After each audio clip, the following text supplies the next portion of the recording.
And a hello to you. Here we are, ready for our Rise of the False Gods book study. It was a little, wasn't sure if I was going to be doing it a few minutes ago. I actually just kind of leaned over on the couch and fell asleep. And I slept so hard, I woke up and I'm like, what time is it? I thought, like, is it morning? That's how far out I was. But I'm here, not maybe looking fully put together, but I am here. And so, welcome. If this is your first time, please know that you can go to YouTube and look up Rise of the False Gods, Alicia Leslie, and you will come up with the entire set of videos that are following us through the book, The Rise of the False Gods. It's a transformation through illumination. Also, know that comments and questions are welcome. I may not see them as we are doing the video, but I look through them after so I can respond to anything. But the comments, questions, welcome. If I see them, I see them. If I don't, we have to wait until after. And I'm so glad you're here. So let us start to move. Tonight, I may not be as concise as I am most nights because my note taking got lost in my little snooze this afternoon. So let us get started. On page 152, and let's see. This is about what's not working, and we've got to think out of the box. We tend all too often to be locked into a black and white, this or that. It's either this or it's that, but that's not the way it works. It's not this or that, it's this and that. Okay, so if we can keep in mind that it's we can think bigger, and hopefully you'll get a couple of ideas about that as I go on. Some of them have already been shared in different ways, but repetition is a great way to get it, as we know from what we've talked about with the rule of seven, which is repeating something 7 times gets it into your head. But now here's an out of box thing. You can say repeating something 7 times, which is a sales technique to get someone to believe they need a product, whether they need it or not. That does not, outside of that box, we've got critical thinking and common sense. And see, so when we're swayed by our lower human thought and human emotion, that's when we can be influenced rather than coming up higher and being inspired. Okay, so let me begin with reading. One reason we have difficulty solving our problems is that we're trying to fix them from a traditional, limited perspective. We treat symptoms rather than the disease itself. You know how we talked about cause and effect? You can't just look at the effect. You got to look to the cause in order to absolutely cure. You can treat an effect, but not cure it if you're staying stuck in the box. If you're only looking at the rash and you're treating a rash without looking from where did that rash, what caused that rash, you can't fix the rash. Okay, it's that way with our whole lives. We have to look deeper and look up higher, lift up our eyes for the cause behind it. Okay, it doesn't find a cure for the disease called the human condition. If we go back to that box of the four quadrants of consciousness, the higher being intuitive sensing, and the lower being human thought and human feeling. Um, the human condition is locked in the lower two states of consciousness. We have to take the divider between the two of them and melt it away and open our minds to something higher. You know how many times in the Bible Jesus would say, lift up your eyes, lift up your eyes. Okay. Um, we want to change, if we want to change anything, we must seek cause and not find fault. Can you see how cause is principle? It's just looking without prejudice at what happened, whereas fault is finger pointing. With fault there is you did it, okay? With cause there is what made that happen. Try to, I know it seems a little semantics, but there's a lot of meaning in those words. Okay.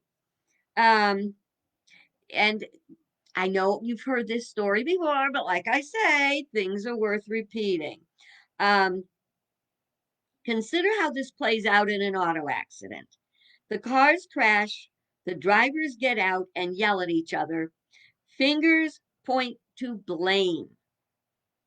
Here's the deal: nobody gets up in the morning and says, I'm going to go, I'm going to drive to work, whatever, and I am going to crash my car. And I'm going to lose a lot of the time of my day in taking care of all the inconvenience and discomfort that that crash causes. Nobody does that. But when we have an accident, someone's ready to get out there and yell. They are, the auto accidents are inconvenient, uncomfortable, and expensive. Yet, since the first head on crash on a straight, clear, two-lane road in good weather, when cars collide, a clash frequently follows the crash. So we got the crash, and then we got the clash, the pointing the finger, the blaming. Okay? And that's not going to fix the situation. If someone, let's say their brake line broke and they're driving along and they go to the, they have to stop the car and they put on the brakes and the brakes don't work and they crash into the car ahead of them. What good is it if the car ahead of them comes out and screams at them, my brakes went out, I didn't do that, I didn't mean to do that. We have to learn to stop accusing and start looking deeper.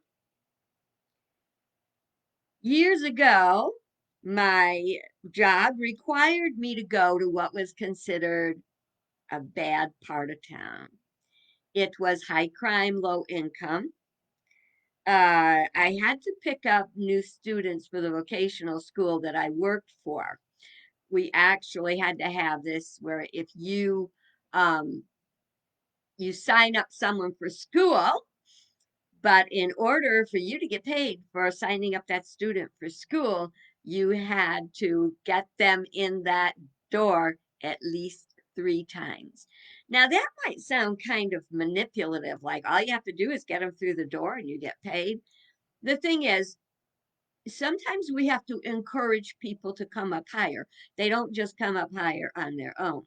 And as we encourage them to come up higher, once you get them in the door 3 times, they feel connected to the school and connected to the other students and excited about a new career.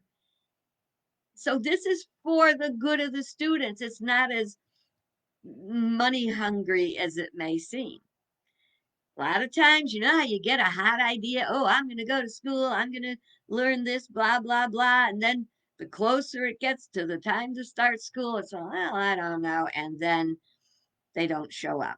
So all the time and work and effort and energy you put in is wasted. Not only that, the student doesn't get the opportunity they would have if they did, if they actually went and showed up. All right. So, um, I was driving a student to work, and all of a sudden, in front of me, there was a van, and the van stopped, and I stopped.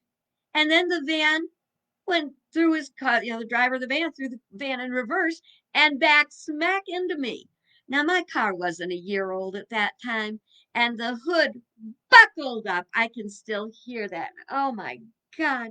And I'm like, oh my stars, what am I facing here? In a neighborhood where I clearly wasn't a resident of, and people all looking at, what could have happened. It would seem obvious that if there's going to be blame, I'd be the one that would be blamed. However, the young man got out of the van and he came over to my car and he said, "Didn't you see I was backing up?" And I said, "I was stopped. I was just stopped." He said, "Didn't you see my backup lights?" And I said, I was stopped. I was just sitting here stopped. And then he saw the damage to my car and is like, "Oh my God, did I do that?" Like, yeah, it's only us here, only us chickens. And then he was horrified. And I said to him, "Did you mean to do that?" And he said, "No, God, no, no." And I said, "Okay, that's why they call it an accident, not an attack." If we can remember these things, because our words can be so hurtful and they can be so helpful. So let's kind of hold that in our thoughts as we go through our time. Think about cause and effect, okay? Think about cause and fault, blame. Blaming doesn't help if you don't even know what the heck you're talking about yet. All righty. Now, Jesus is an example of what we would call an out of the box thinker. There are frequent biblical reports of Jesus facing religious and political leaders who would challenge him from within their box, confining legalism, laws, rules, and regulations. But Jesus didn't live in a box. In a box, you're boxed into those two lower quadrants of human thinking and human emotion, rather than coming up higher and getting a big picture. It's always easier to back out and get the big picture and see what you're really looking at so you can have understanding. Jesus wasn't in the box.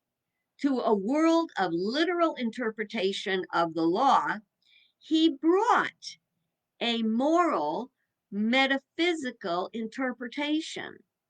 He added the heart to the letter of the law. He kind of added the why to the what. If you look at the Ten Commandments, there's a bunch of whats, but there are no whys. Jesus brought the whys.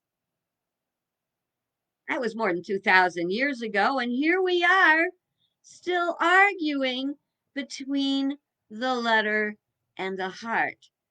Both are necessary. Even when and did you get that? Both are necessary. Even now, we've just gone through elections. We've still got one going on as I speak. Um, one party, which would be conservative, which tends to be more letter of the law, and the other party tends to be more liberal, and they are more about the heart of the law. We need both. We need both. And we have to learn to work together, which is, I've said it before, we should not even see ourselves as adversaries, but as a higher step back and look farther, two parts of a whole that is meant to work together. We got to get that, folks. We don't get that. We're locked in the lower quadrants. What I'm telling you may seem like, oh my God. And it seems to have gotten worse and worse and worse over time. And now, the division and the divisiveness is just at a critical point. Lord willing, and it's horrible to say, Lord willing, how could I bring God into this? But Lord willing, we will hit the breaking point and break. We will break so we can put things together right. Okay. Ashley Brilliant said, just when it looks like things are falling apart, they're really falling together. But we can only assist them in coming back together if we pay attention and look at not fault, but cause. How did it happen? That way we can fix it. Okay. Um, Another out of the box thinking is a story about when the Buddha was approached by a warrior with a sword. The warrior said to the Buddha, do you realize I could run you through with this sword? And the Buddha answered, ah, yes, but do you realize I could let you? Which one had the real strength? We got to learn to get out of the confines of the box of this or that thinking, not this and that.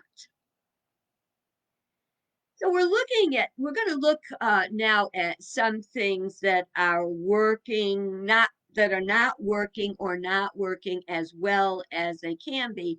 And I'm going to try to associate that with in the box, out of the box kind of thinking. Again, this is the way I see it through the eyes of my concepts of metaphysics. So this is not about saying, oh, that's not right, that's not right. But all I'm asking is that you listen and ponder, consider the possibilities, and then let go. I'm not telling you got to take everything I say as, this is the law. What would I be then? I'd be a Pharisee. Well, I'm going to tell you something right now. And I don't want you to misunderstand what I'm saying, but I call myself an I dotting T crossing a Pharisee because I tend to look at the law, the cause, the effect. But when you're a metaphysician, you look even deeper to the heart of the law behind it. That's what gets us out of the box.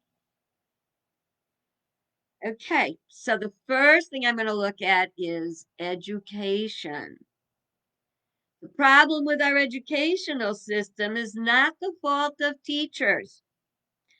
A great majority of teachers have a sincere love for their students and a desire to teach and inspire. But the hand of false gods has been stirring the pot, putting emphasis on false standards that discourage real learning. Many teachers at work with budgets stripped to where they provide materials for their classes out of their own pockets. Teachers are providing things that their jobs, which they should, do not. And students have to provide so much of their own stuff. That's not the way it used to be. What did you need when you went to school back in my day? A pencil box. And you would have a protractor and a compass and an eraser and some pencils and maybe colored pencils. And that was pretty much what was in your school box. What did they call that? What did they call that? Gosh, I can't think of it right this second. If you think of it, type in the answer. What do we call pencil box? Thank you. Thank you, Spirit. Pencil box is what you used to call it. Of course, it had pencils. Pencils, pens, erasers, protractor, compass, and a ruler. And now kids get this list. It's a 2-page list of things the parents have to provide. Just think about that. Okay. And we keep thinking about it when we think about the inordinate difference between what the constituency gets from the government and what the public servants get from the constituents.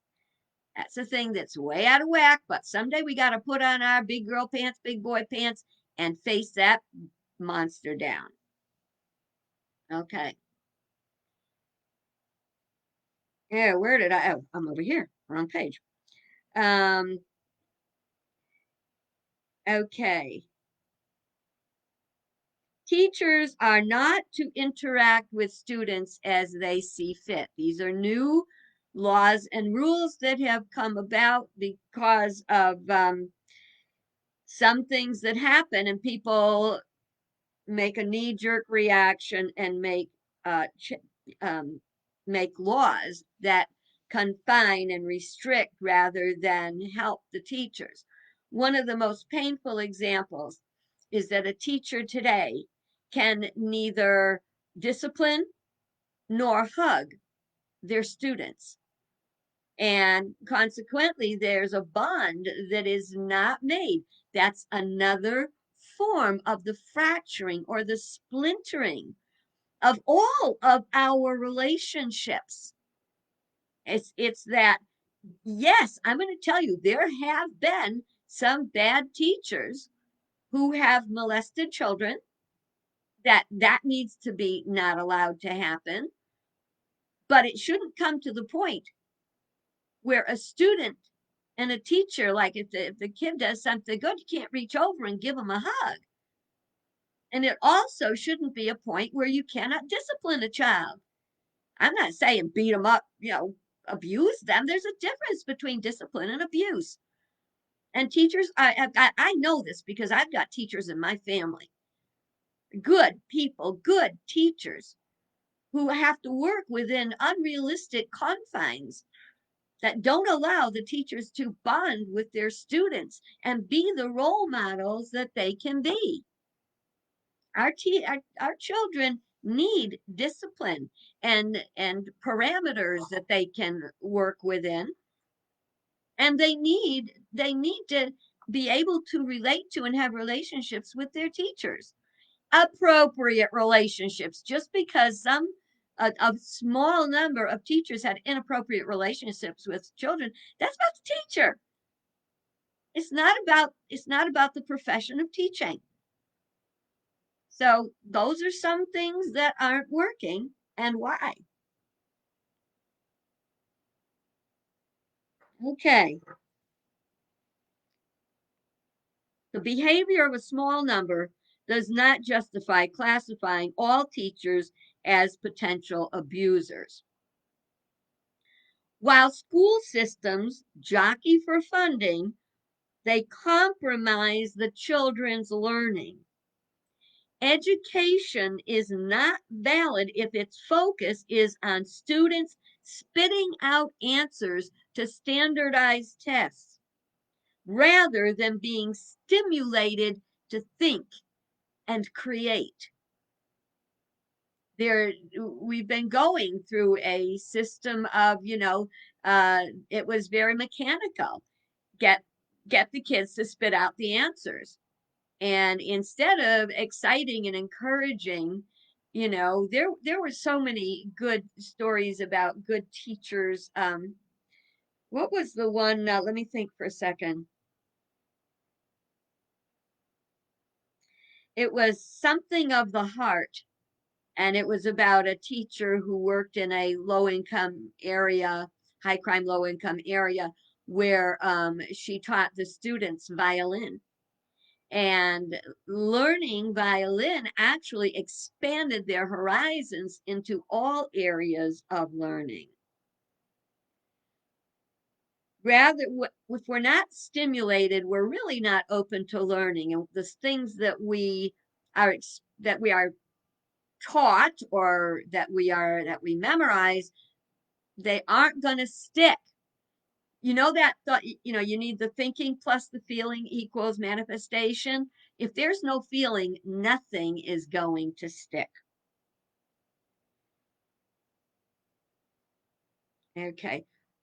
Over 16 countries score higher in various areas than the US in quality of education. We can't get arrogant about how number one we are when when our results are number two or lower. Legislators and sometimes school boards cut funding for arts and music programs while funding sports. There is something wrong with that picture because we want to have fully rounded people. We want to actually also have the wide range of experience of music and arts.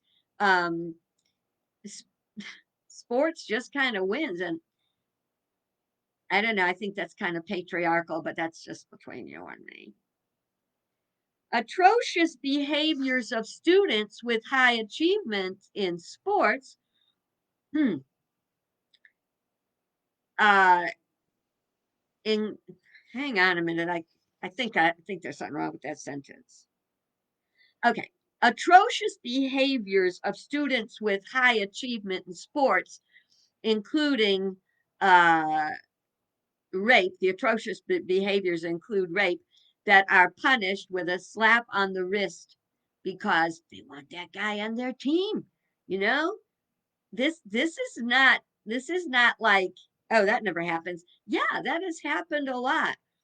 That the athletes can get away with a lot because they're not held to keeping their grades up, because what's valued? Their performance on the field, not their performance in the classroom. And this is something we have to look at. Yes, encourage their ability in sports, but also encourage the ability of those who are into music and the arts. Favoritism runs rampant.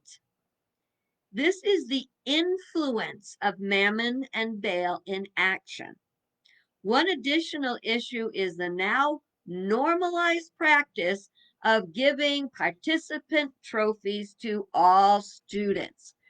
This is on the other side. This is when you're all feeling and no thinking. You can't be all thinking and no feeling, and you can't be all feeling and no thinking. You've got to have both. Well, yes, I know Johnny wants a trophy and Johnny was on the team, but that doesn't mean everyone on the team needs to get a trophy because they participated.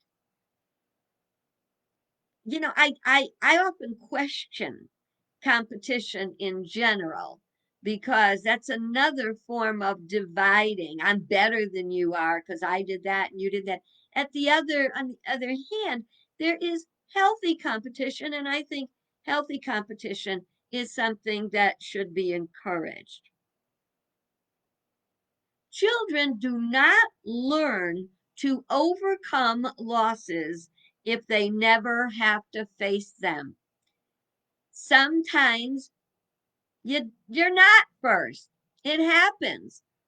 And if we taught our kids, if we encourage them to know basically they're just competing to be their best self.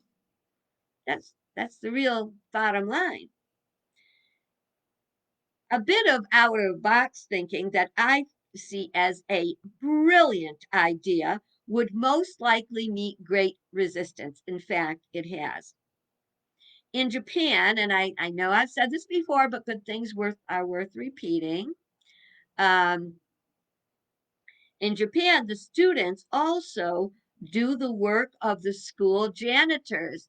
Oh no, child labor. Please, this is not seen as child abuse. It is seen as building character and learning to be a part of the community.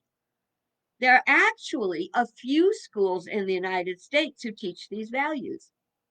You might not know this, but in the 2011 presidential campaign, Newt Gingrich proposed this, but he didn't get a very positive reception.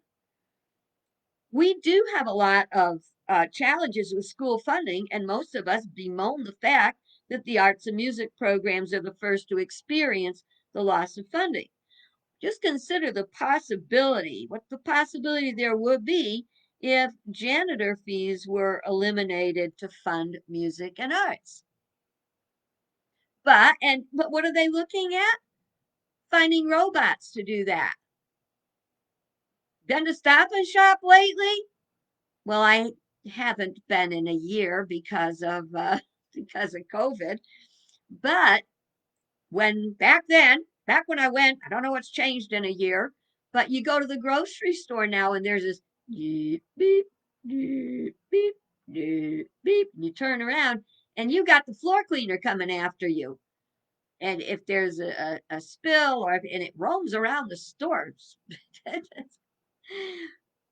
See, that's another thing. We talk about the loss of jobs going out of the country and everything, but people are looking at having robots do work. Why don't we give people work? Uh, I don't know. Um, okay, so that was the end of that piece. And I wanted to add to that the things about laziness and narcissism and saving money and all that stuff that's lumped into schools. You know, one day I went to the school. I went to the school cafeteria. It was parents' lunch day or something. And this is going to shock you. So if you're not sitting down, you better sit down. There were, I went to the cafeteria. This school was pretty large. It had to have a couple thousand students, I'm sure. Every student that went through the school lunch line used a styrofoam tray, a disposable styrofoam tray,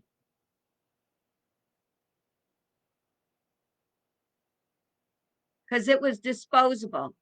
You didn't have to wash it. Why don't we give somebody a job washing those trays? We had an old dishwasher at school. Why don't we give people jobs doing things? Oh, it's cheaper. Oh, it's cheaper to pollute our planet and to throw out a few thousand styrofoam trays every flippin' day. I was so upset about that. And that was, golly, it was at least 17, 18 years ago.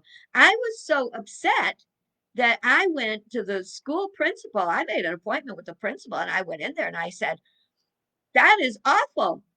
How can you do that? And they said, well, the school board, they make the decisions. It's not just us, it's the whole county or state or whatever. This is atrocious. We need to look for these things that need to change. And if you want to give people jobs, stop making robots do the jobs. Stop looking for a cheaper way out. And if we're talking about this in our educational system, what are these kids learning? What are you going to do? Have them throw out a few thousand styrofoam trays every day and then try to teach them ecology in their classes? That is wackadoodle. So, who's the false god involved there? Look for that as we talked in the course of the chapter. The false god, maybe we have a false god. Definitely Baal would be the false god that wants every kid to have a trophy. Why? Because that's the feeling, the human emotion. My kid wants a trophy. And and then if we look at the styrofoam trays, what is that? That's mammon. It's cheaper to throw those trays away than to give somebody a job washing the trays. These are the challenges that lie ahead of us. And it is up to us to find the solutions. So this is going to take us probably at least a couple of days to go through this section. Tomorrow, we're going to be looking at insurance, and marriage. I think marriage itself is going to take a couple of days anyway. So, what's working? What's not working? What's the question? How do we make it work? These are not problems, my friends, they are projects. So let's get busy working on our projects. Hope you join me tomorrow. And until then, you have a bright, beautiful, better than average day. Bye bye.